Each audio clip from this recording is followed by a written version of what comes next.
I'm Dr. Ian Hunt from the Abraham Lincoln Presidential Library Museum, and I'm going to talk to you about our newest acquisition.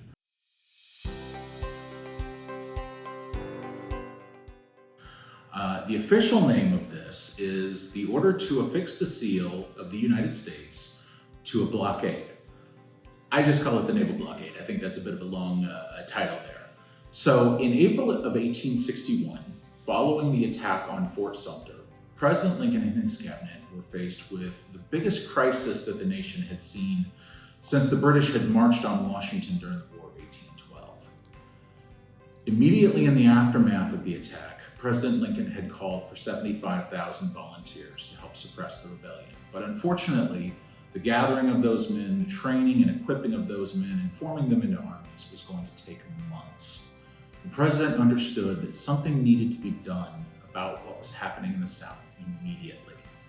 Now, the situation was even further exacerbated when on April the 17th, Jefferson Davis put out a proclamation in which he was inviting applications for letters of marque and reprisal. Now, essentially, what that means is that the Confederacy was advocating for piracy. They were going to support anybody who had a private ship who wanted to go out and essentially raid U.S. shipping.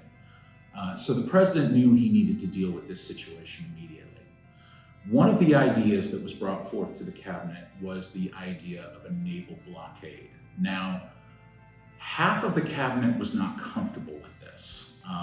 Secretary of the Navy Gideon Welles was actually concerned that the U.S. Navy did not have enough vessels on hand that would be adequately able to support this blockade. I mean, suddenly you're talking about guarding an additional 1,200 miles of coast from South Carolina all the way to Texas.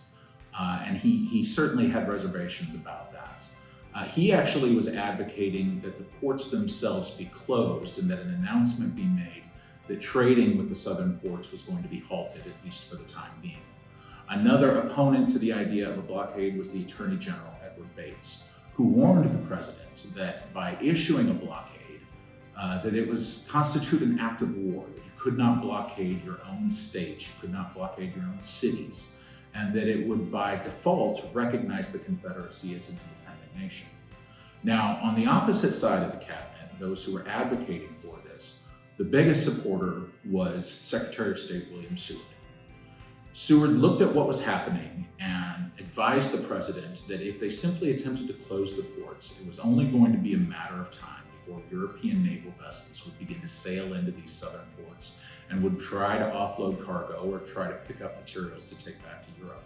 And that this was going to violate the conditions put forward by the president, and that eventually we were going to find ourselves in a shooting war with Europe. Another big advocate of the idea of a blockade was General Winfield Scott. Scott understood probably better than any other military leader at that time that this war was not going to be a one and done situation. This was going to drag on for a great period of time. And he was advocating that really the best way to help stop what the South was doing was to blockade everything, essentially strangle the South. This is where you get the term the Anaconda Plan, is that he wanted to make sure that there would be no imports or exports going in or out of the South, and that eventually they would have to succumb to this. Now, the president, realizing that the Secretary of State and that the general were probably correct, realizing that the United States Navy was not in a position to fight both a war against the uprising in the South, but also against the European powers, he decided to go ahead and issue the blockade. So this is Lincoln's order to the Secretary of State to go ahead and affix the seal to his blockade of the original 7 southern states to secede. Now, we know that later 4 other southern states would secede and a second proclamation would be made against those. But this is the original one against the 7 southern states. All of the handwriting that you see on here is actually filled out by the President of the United States, and that's fairly rare. Most of the time when we see these documents that Abraham Lincoln had to sign, it's usually a secretary who's filling these out. But clearly Lincoln understood the momentous nature of this event, and he's the one who filled out the document in whole and then signed it and dated it April the 19th of 1861. This is a phenomenal addition to our collection and really helps to bookend with the material that we have that relates to the ending of the war. This is a very little known aspect of the beginning of the war.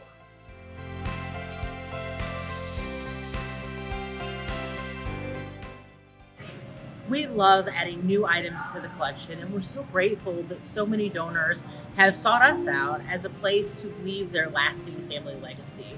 Whether it be a photograph or an important document like the Naval Blockade order, no matter what it is, we're really proud to be able to preserve and really protect for future generations the state's important history.